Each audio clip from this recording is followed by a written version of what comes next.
Olá, eu sou Márcia Maranhão e mais uma vez aqui no nosso canal de educação estamos falando sobre a Base Nacional Comum Curricular. Ou seja, a minha intenção é trabalhar este assunto na prática pedagógica dos professores. Por quê? Porque eu estou voltada, nessas minhas falas, na formação do professor. Sabemos, eu já falei outras vezes, que o currículo brasileiro, que as nossas bases vêm de muito distante, do século XVI. Contextualizando e lendo outros autores e vendo outros conhecimentos, o século XIX foi muito importante, o século XX, não é?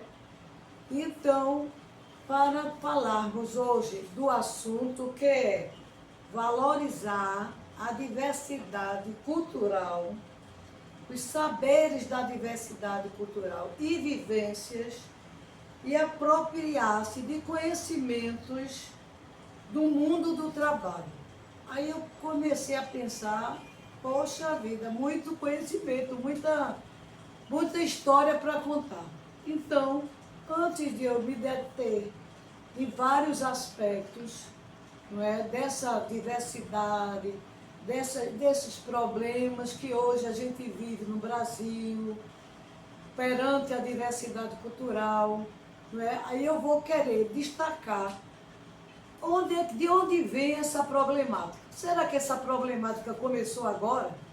Então, o primeiro ponto que eu destaco é a questão do colonialismo, que fomos colonizados por europeus, e aí advém o quê? O escravismo, toda aquela problemática do egocentrismo, do genocídio, das diferenças, das questões de seleção, todas essas palavras que a gente vê na educação, selecionar, discriminar, a intolerância, então, a falta de atitude. Então, qual é o trabalho que a escola deveria ter? Voltar-se para uma força de atitude de mudança dessas relações da escola. O outro aspecto que eu fui buscar é a interculturalidade. Então, esse tema eu venho lendo por conta de trabalhos da academia, da elaboração de artigos sobre diversidade, interculturalidade. Então, o que é que a gente vê nesse tema? É o diálogo entre culturas, entre pessoas, entre fronteiras, entre saberes, não é? Então, eu poderia citar vários autores, cada um pensando de uma forma. Paulo Freire coloca na escola esse diálogo. Aí já tem outros autores que colocam como blá blá numa interseção que vem entre uma cultura e outra.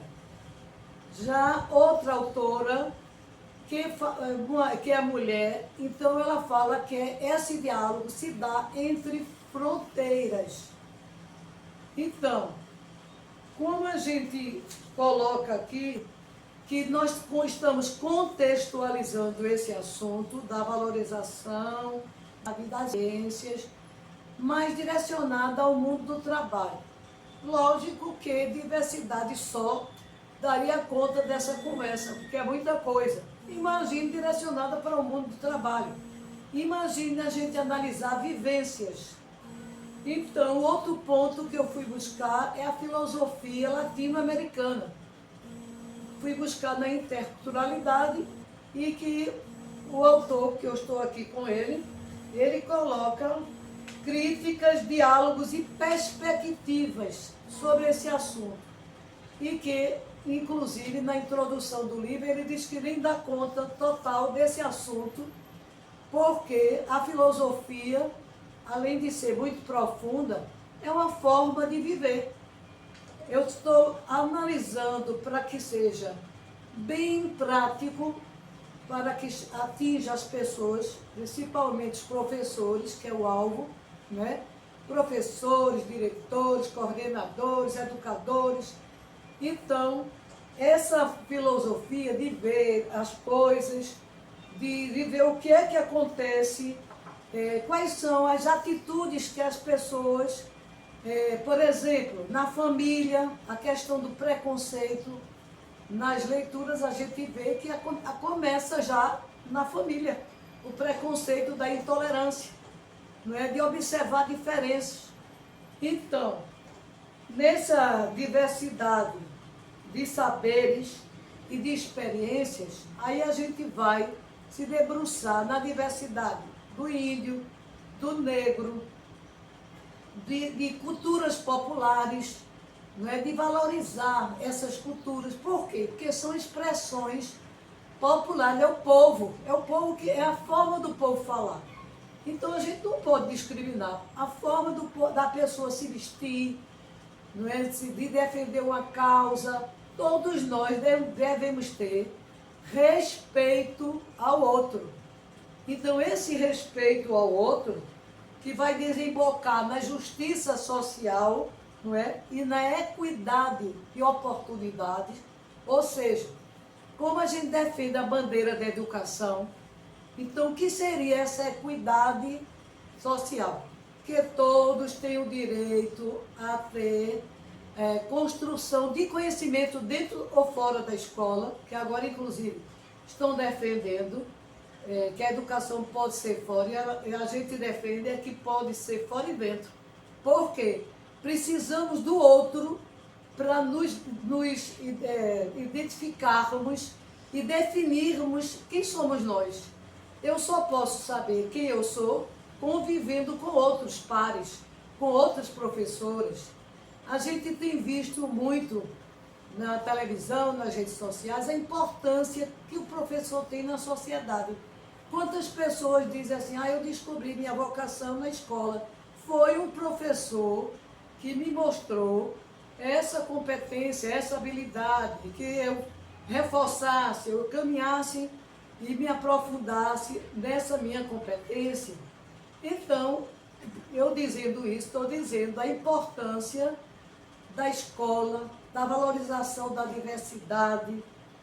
Inclusive, eu coloquei aqui também, não é?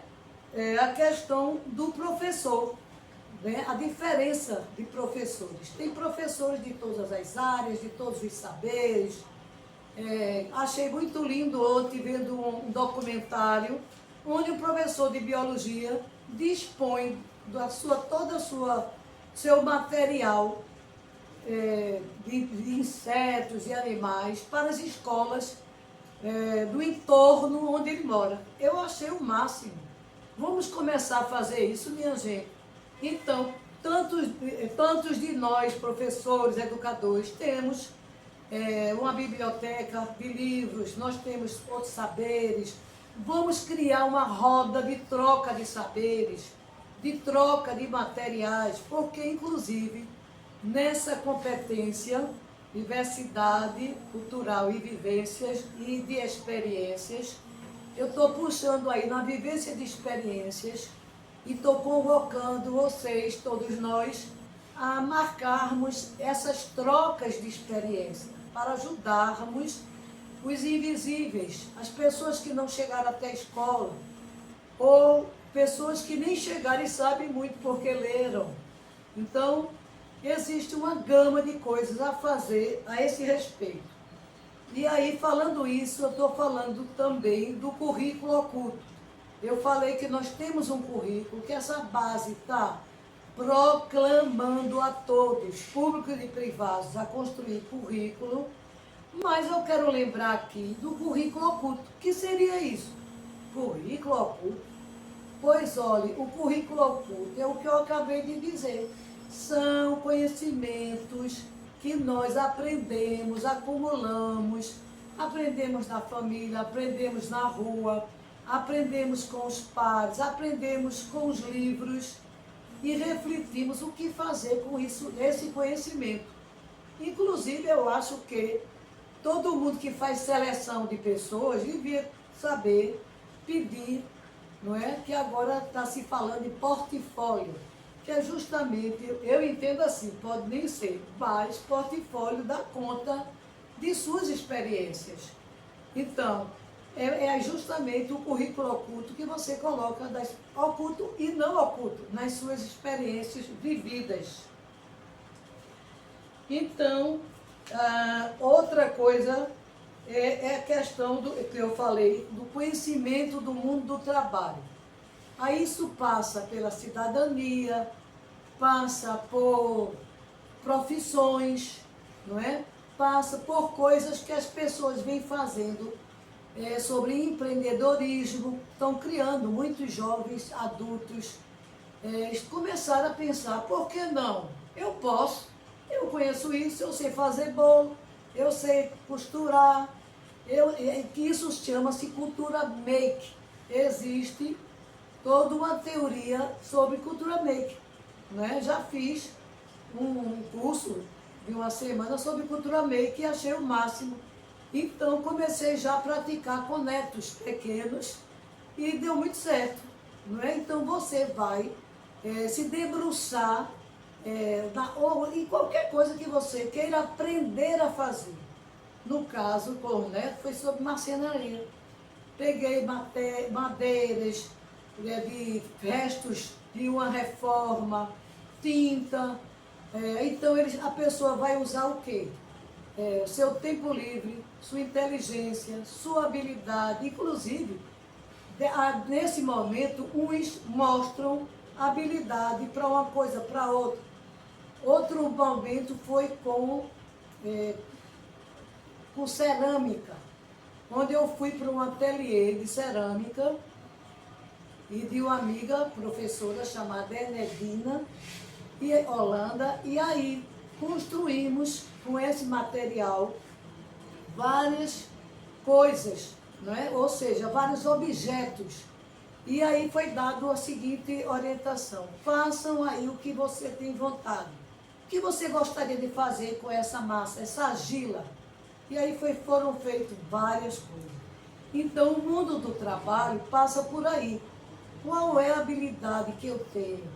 O que é que eu tenho acesso na minha comunidade, no entorno da escola? Quem são as pessoas da escola que sabem falar sobre alguma cultura, saberia ajudar até aos alunos dessa escola, não é? Aí temos capoeira, temos roda pastoril, nós temos o carnaval, o frevo, não é? Temos as festas juninas e assim vai. Então o mundo do trabalho, ele tem que fazer esse percurso para ver o que é que o aluno tem de habilidade e de competência para, na hora dele definir a sua vocação, ele vai se experimentar, não é? Por exemplo, ler é uma coisa maravilhosa. Muitos alunos e muitos filhos gostam de ler porque vê os pais com livros em casa, vê os pais dando exemplo do estudo, do aprofundamento. Tem pessoas até que nem têm exemplo, mas gosta tanto de estudar que vai por esse caminho também, não é? Ainda nesse tema, a questão, eu vejo em Bourdieu, uma questão que é colocada aqui, se colocar à disposição do outro. Bourdieu coloca, não é, dessas relações culturais, um momento de você se colocar, ou seja, o que é colocar-se à disposição. Por exemplo, eu estou sentada e estou me colocando à disposição, eu estou tomando uma atitude de me dispor para favorecer o outro, não é? Então isso aí não é fácil. Dentro da sala de aula, da escola, do recreio, da atividade desta classe, o que é que a gente vê? Negro, cabelo pichauim, não é? Burro. E assim vai. Né? Eu estava dentro de uma escola fazendo um trabalho, passando num corredor, um menino falou para outro, Tição, até hoje eu estou chocada. Por quê? Como a gente pode chegar a ser tão cruel de falar para o outro da sua cor? O que é que importa a cor? Não é? O que é que importa o gênero? Então, cada um tem a cor que Deus deu, mas isso não interfere em nada. É inclusive belo. Se a gente começar dentro da família e na escola a falar dessa diversidade e ver quanta coisa aquela pessoa sabe, tem, pode fazer e está disposto a trocar com o outro. Quando a gente fala do outro, a gente fala de empatia. O que é empatia? Se colocar no lugar do outro, não é? Então, nós estamos voltados aqui para falar da diversidade cultural, da vivência da experiência, do mundo do trabalho, da cidadania e do projeto de vida. Então, essa competência cabe tudo isso. Muita coisa não.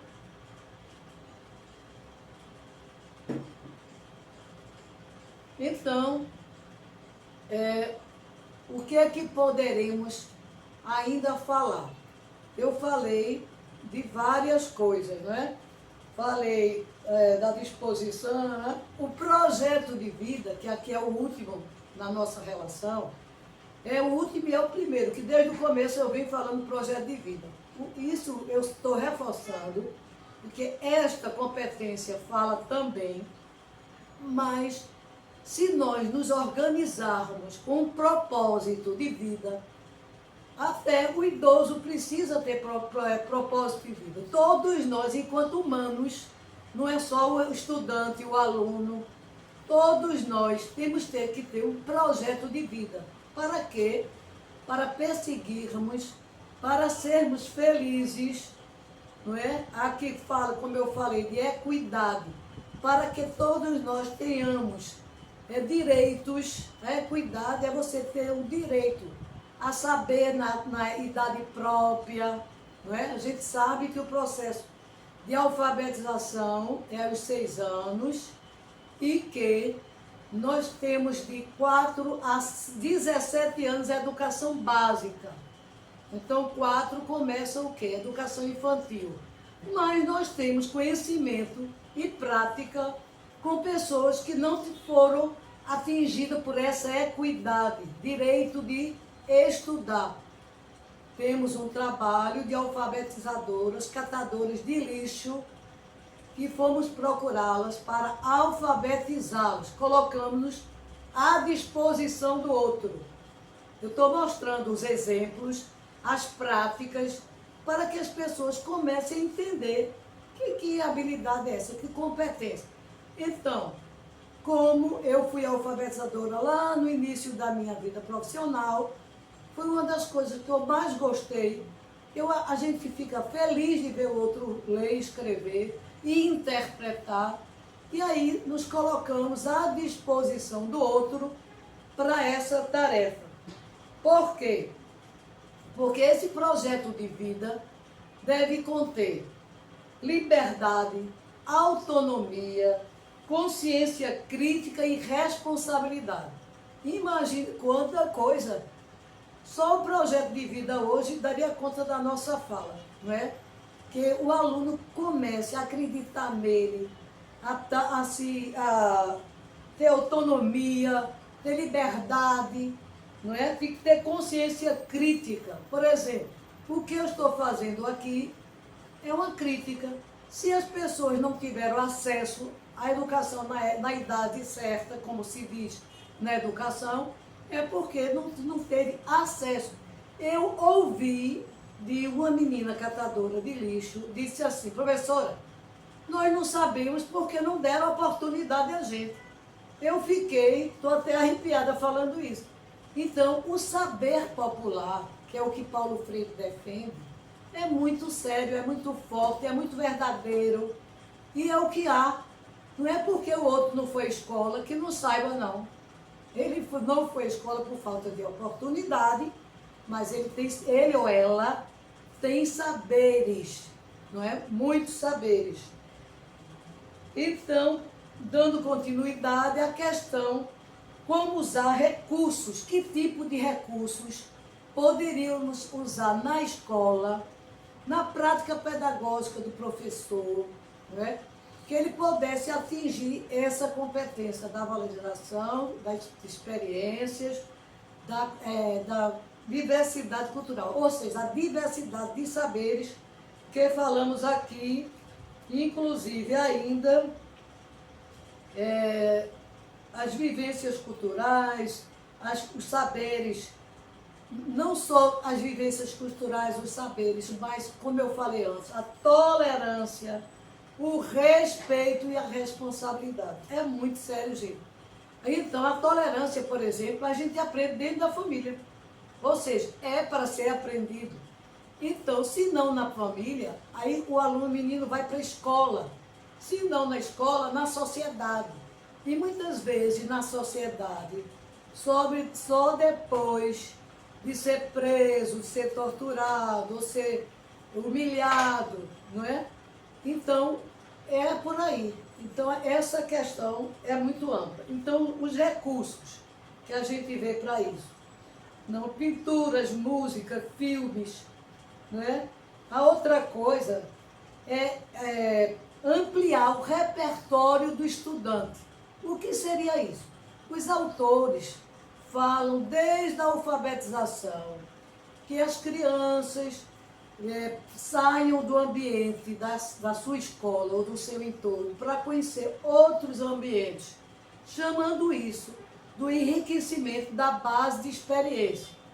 Então, nessa competência também está contido isso, não é? Então, como eu disse que peguei alguns crianças e adolescentes, levei para outros espaços, é uma das experiências. E vocês, quando faz aquelas atividades extra-classe, viagem com a escola, ou vão no museu, ou vão lá na sede Olinda, que tem muita coisa para ser vista, então isso tudo faz parte do enriquecimento da base da experiência, mas aqui está chamado ampliar o repertório. O que seria repertório? Dado esse trabalho de sair do local, não é? Você vai ouvir outro repertório, outra forma das pessoas falarem. Por exemplo, eu fiz uma pesquisa com professores indígenas em Pesqueira, não é? Então, o que é que a gente ouviu na fala deles? Uma riqueza de saberes sobre medicina, as ervas, as frutas, as verduras, as bebidas através disso, a questão da valorização da natureza, da água, da terra, não é? Então, uma das coisas que eu aprendi para o resto da vida e pretendo fazer um projeto é sobre o idoso. Por quê? Aliás, já temos um projeto do idoso, mas o que eles falavam lá é o respeito ao conhecimento do idoso. Ou seja, na escola é chamada a pessoa idosa da comunidade, mais idosa, para ele vir passar o seu conhecimento. O que é que a gente vê fora dessa educação indígena, não é? Tem gerações anteriores a gente que acham que a gente não sabe de nada, que a gente não tem o que contar, não é? Então, discriminam, falam a forma de dizeres, né, que estão imitando a gente. Minha gente, aí entra o quê? O respeito, a tolerância, né? E a justiça social. A outra coisa, e para finalizar, ajudar os outros povos de maneira empática, que eu já falei, e estimular a autoestima, que é isso que eu disse do início ao fim. Se nós não tivermos uma crença na gente, não tivermos autoestima, e a autoestima não aparece de repente, não. a gente vai conviver com a família, com outras pessoas da comunidade, com o professor, com as culturas, com outros saberes, não é? Então, imagine que no colonialismo, quanta coisa, aqueles escravos que trouxeram sobre a comida, sobre a religião, sobre as danças, que foram reprimidas, até de comer, por exemplo, manga e com leite que fazia mal à saúde, ou seja, crueldade, no instinto de fazer com que o outro não tomasse o leite que sobrava nas fazendas de leite. Gente, isso é inacreditável. Então, essa autoestima, ela aparece na questão também destacada aqui da convivência. Não é? Para conviver, você vai ter que aprender tudo isso. Então, cabe à escola, por exemplo, criar temas a cada unidade. Isso é uma sugestão, porque eu já fiz isso.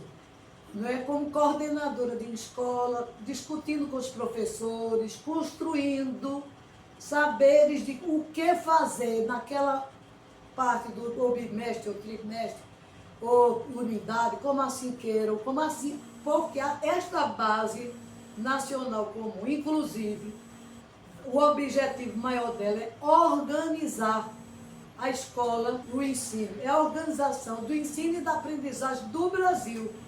Então, no momento que a gente vai organizar a escola, nesse sentido de tantas competências, tanta habilidade que deveremos trabalhar, né? Uma que eu venho falando muito, que gosto demais, é a autoria. Quantos alunos não tem na escola? Quantas crianças estão aparecendo na televisão, cantando lindamente? Quantos produtores de música, não é? Que inclusive apresentou a sua vida dizendo que enquanto ele fazia música, a mulher saía para trabalhar. Ele cuidava dos filhos e construía música. Gente, há muita discriminação, não é? Dessa situação, que o homem que fica em casa não está trabalhando. Ele estava construindo, elaborando músicas belíssimas. Então, falei do preconceito, da diversidade. Aqui está se falando de conversas cotidianas. Isso é o máximo. As avós podem fazer conversas, a mãe, o pai, os tios, alguém da comunidade, essas conversas cotidianas. E, para finalizar, respeito à opinião do outro. Fundamental. E com essa palavra, eu encerro aqui a fala de hoje. Tudo de bom para vocês.